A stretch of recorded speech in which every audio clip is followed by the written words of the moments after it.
Santa tarde, santas noches, tengan todos, depende de la hora que estén viendo este video. Estoy de regreso para explicar una objeción que es muy común entre los tradicionalistas que no son sedevacantistas, y es a saber aquella que dice que San Pedro apostató porque negó a Cristo 3 veces y a pesar de eso y todo siguió siendo un papa, no perdió el papado por esa supuesta apostasía que realizó incluso delante del mismo Cristo, teniendo a Cristo delante de él. La objeción como tal dice así, me voy a estar auxiliando de mi propio blog, de mi propia página web, Ilustración Divina. Este artículo está desde agosto del 2021, o sea, hace prácticamente 3 años. Ha estado allí, por supuesto no lo redacté yo. Yo lo que hice fue traducirlo de otra página web de vacantistas que es americana, de aquí de los Estados Unidos, que es Novus Ordo Watch, muy buena página. Y la objeción dice así: San Pedro negó a Cristo 3 veces y a pesar de eso continuó siendo papa. Eso es lo que dice la objeción. Quiero comentar esta objeción porque precisamente Isidro Puente ha mencionado recientemente la supuesta apostasía de San Pedro para traer a colación el hecho de que un papa puede incluso apostatar y después puede recuperar el papado y pues no pasa nada, ¿no? Que esto sería un supuesto argumento en contra del sedevacantismo. Bueno, pues nosotros podemos resumir la refutación a esta objeción con 3 puntos, como tal se pueden ver en el artículo. Si usted va al artículo, yo lo voy a dejar el link aquí en la descripción de este video para que usted pueda leer con más detalle el artículo al que yo me estoy refiriendo. Siempre leer es mucho mejor que ver el video, porque usted puede ir y venir, regresar, consultar con más detenimiento. Cuando es un video pasa así un poco como que más rápido, ¿no? Y para demostrar la insostenibilidad de esta objeción, pues nosotros podemos tener en cuenta 3 puntos principales. El primero, y estoy leyendo, es que el incidente se refiere a la conducta moral personal de San Pedro, no a su enseñanza pública. Esto se refiere a que lo que enseña el dogma de la infalibilidad papal en la Iglesia Católica no atañe a la santidad de la conducta personal del romano pontífice, sino a la indefectibilidad, a la ortodoxia absoluta de la predicación de la enseñanza pública del romano pontífice. Por lo tanto, ya esa es una primera respuesta que desmonta ese argumento. La negación de Cristo a Pedro fue más bien una cuestión de conducta moral personal y no una prevaricación en su enseñanza pública. Punto número 2. San Pedro no negó ninguna doctrina, sino que negó conocer a Jesús, y esto lo hizo por miedo agudo. Por miedo agudo. Por lo tanto, quien ha estudiado un poco de teología sabe que el miedo subtrae y elimina muchas veces, si no completa, de una forma bastante acentuada, la responsabilidad y la culpabilidad.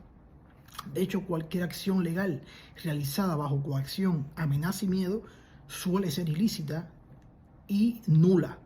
Porque tú no estás siendo libre, tú no estás siendo no estás siendo libre para poder decidir en libertad, valga la redundancia, cuál es tu verdadera postura, cuál es tu verdadera decisión. Pero el tercer punto es el que mina por tierra la objeción y la declara muerta antes de ser ni siquiera formulada. Y deja saber que San Pedro aún no era papa cuando negó a Cristo 3 veces.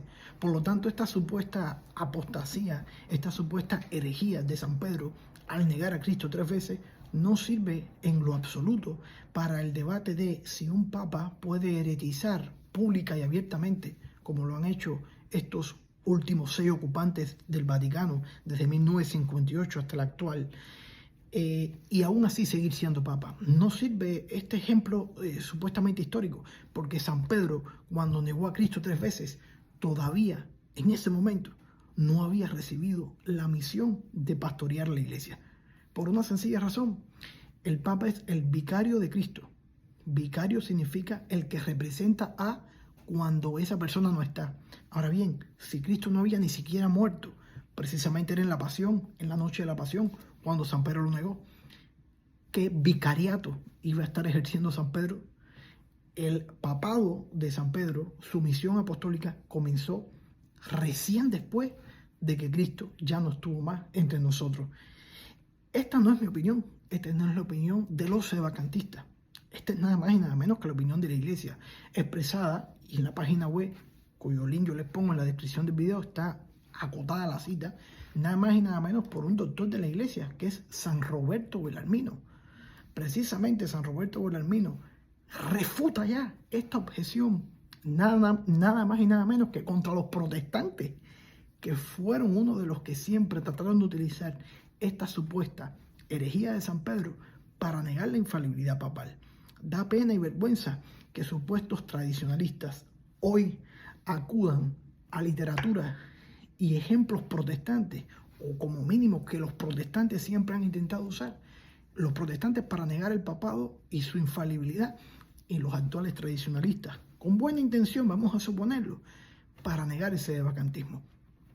Yo les voy a leer, y con esto voy a ir terminando, la cita de San Roberto Bellarmino, dejando para ustedes que puedan tener una lectura más acabada y precisa de la misma. Yo solo voy a leer un fragmento. Dice la cita de San Roberto Bellarmino, y permítanme leerla.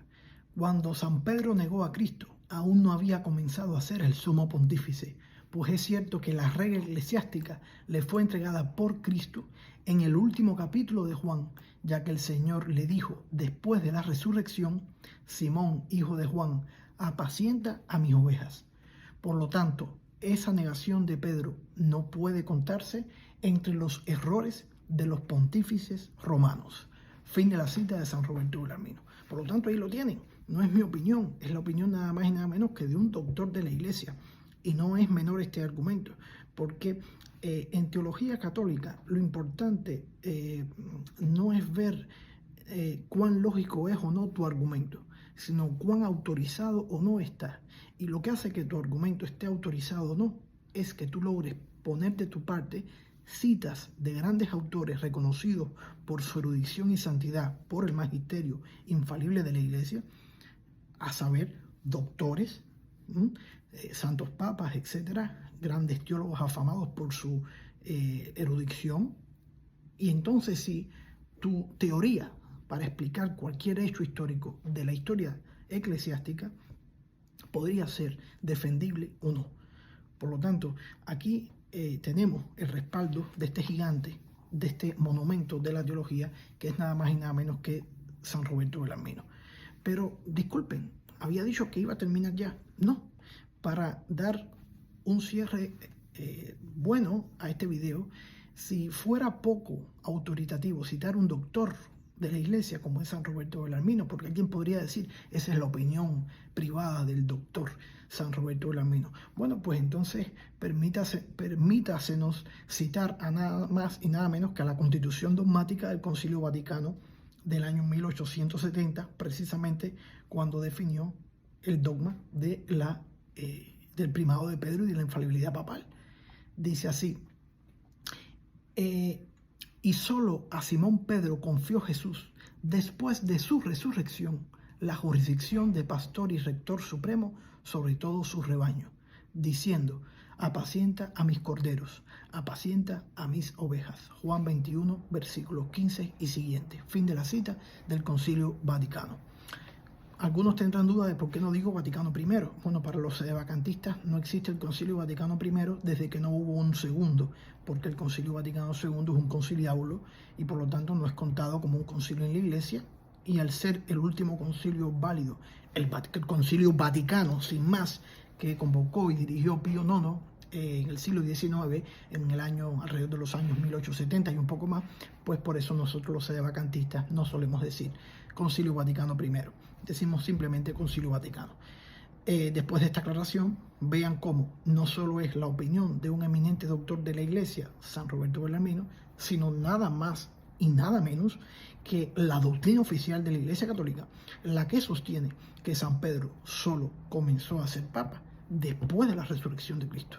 Por lo tanto, quien quiera y que pretenda utilizar la caída de Pedro cuando lo negó 3 veces, la noche de su pasión para demostrar o intentar demostrar que un papa puede fallar y con todo después seguir siendo papa, está equivocado. Simplemente su tesis, su teoría, no tiene contacto con el sistema católico. Es un razonamiento espurio y ajeno a la doctrina y a la mente católica, que tiene muy claro todas estas nociones que nosotros hemos explicado aquí. Ahora sí, sin más, espero que lean el artículo completo para que ustedes ustedes mismos se convenzan de lo que yo les estoy tratando de explicar. Que Dios les bendiga y que la Virgen Santísima les acompañe siempre.